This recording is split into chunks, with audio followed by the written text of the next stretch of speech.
everyone. Thanks for tuning into my channel. I'm Kidest.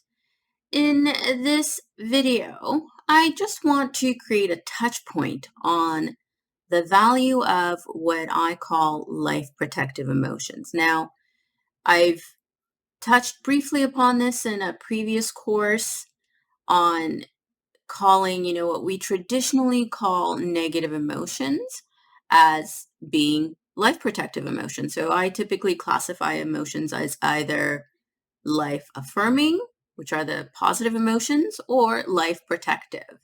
And that's to highlight that you do need life protective emotions as a human being.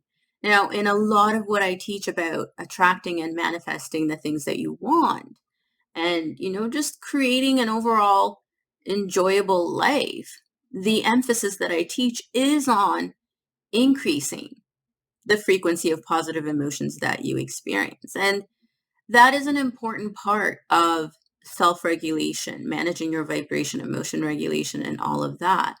And it has a lot of benefits for the way you organize information, the way you access information, what you're able to tune into, what you're able to sort of, surface from within yourself. The more you are based in positive emotion, the more you're based in positive energy.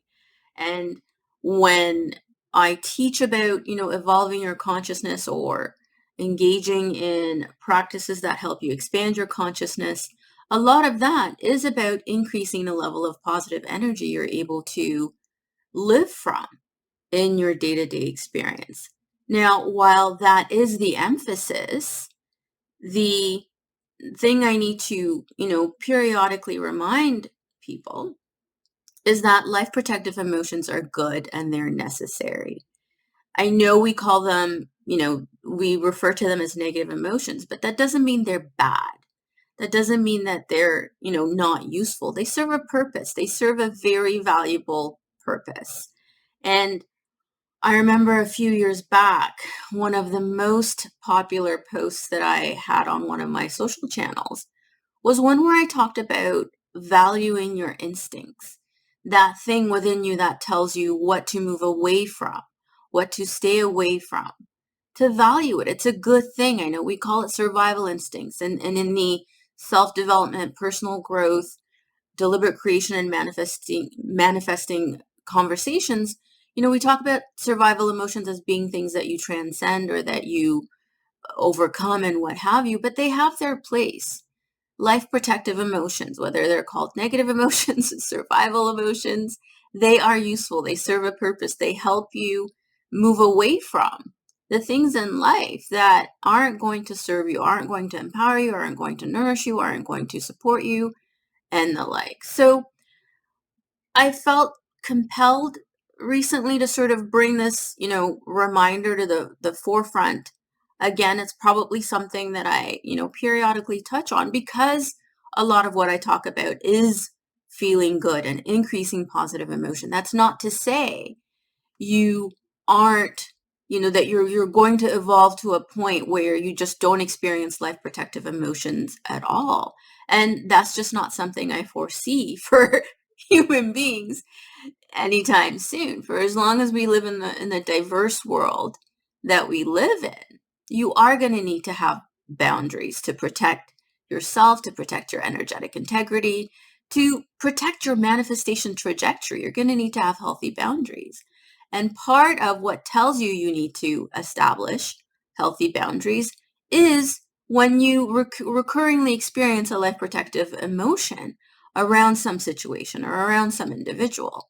That indication is useful to help you protect your psychological space, to protect your personal space, to protect your, like I said, your manifestation trajectory, your resources, for self-protection. Self-protection is a positive thing. Self-protection is a very good thing.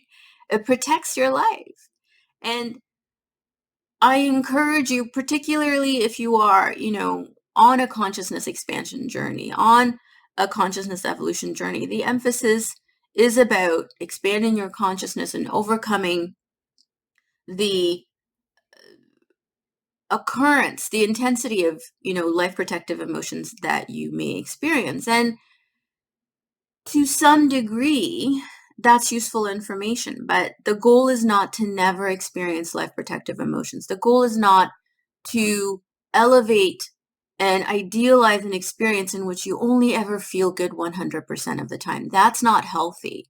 You need to have those life protective emotions so that you know to stay away from some situations, some experiences, some people in the world. It's a necessary boundary creating internal mechanism that we have, and we need it as biological organisms, as human beings.